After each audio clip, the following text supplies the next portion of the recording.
Je suis Cécile Dolbeau-Bandin, je suis enseignante-chercheur à l'Université de Caen. Mes travaux de recherche portent sur les médias sociaux et la thérapie assistée par robot. Alors, ce qu'il faut rappeler aussi, c'est qu'en 2050, il y a des scénarios qui annoncent que 2 millions de personnes seront atteintes de la maladie d'Alzheimer en France et 14 millions en Europe. Donc c'est vraiment un fait sociétal important.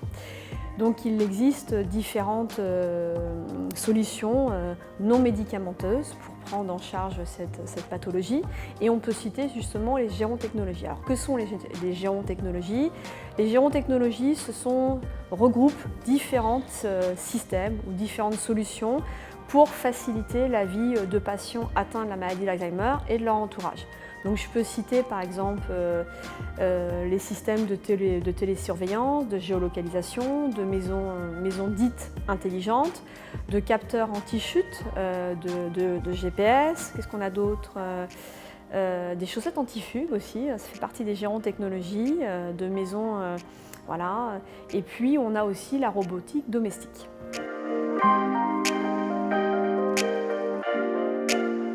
Moi, je vais plutôt parler aujourd'hui de la thérapie assistée par robot, mais on va utiliser plutôt un robot dit animaloïde, donc qui a la forme ou la corporéité animaloïde. Donc on va s'intéresser plutôt à Paro. Donc Paro, c'est un robot qui a la forme d'un bébé phoque harpé. Donc il a été créé en 1993 par un japonais, Takanori Shibata. Il en existe environ 1000 dans le monde et moins d'une centaine en France. Donc il a vraiment toutes les capacités qui font de Paro un robot. Donc on dit que c'est un robot social ou un robot dit émotionnel interactif. La thérapie assistée par robot a les mêmes effets que la zoothérapie ou la médiation animale. Donc il y a de nombreuses recherches qui ont été menées en France et à l'étranger.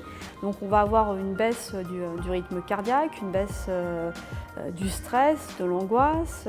On va réussir aussi à renouer du contact avec les malades atteints de la maladie d'Alzheimer ou troubles apparentés, ça peut être aussi la maladie de Parkinson. Ça va inciter le contact verbal, le contact non verbal et aussi la recrudescence aussi de souvenirs antérieurs. Là, on est entre inquiétude et appétence vis-à-vis des robots. Il faut voir que les quotidiens font et vont faire partie de notre quotidien, et cette présence de robots, que ce soit pour la thérapie assistée par robot ou pour des robots qui vont être dans notre quotidien, ça peut être Nao, je peux citer Nao par exemple, etc., nous questionne, nous interroge. Et là, je voudrais faire une référence au psychiatre français, Serge Tisseron, qui nous dit qu'il est important maintenant de réfléchir, de mener une réflexion collective à la présence des robots et de savoir ce que nous voulons comme robots. Quel robot nous voulons pour nous accompagner dans notre quotidien. Donc il est extrêmement important d'y réfléchir, et j'insiste sur ce point parce que si on n'y réfléchit pas, c'est que cette question de ces robots va rester dans les mains des fabricants des robots et des géants du web, comme les GAFAM.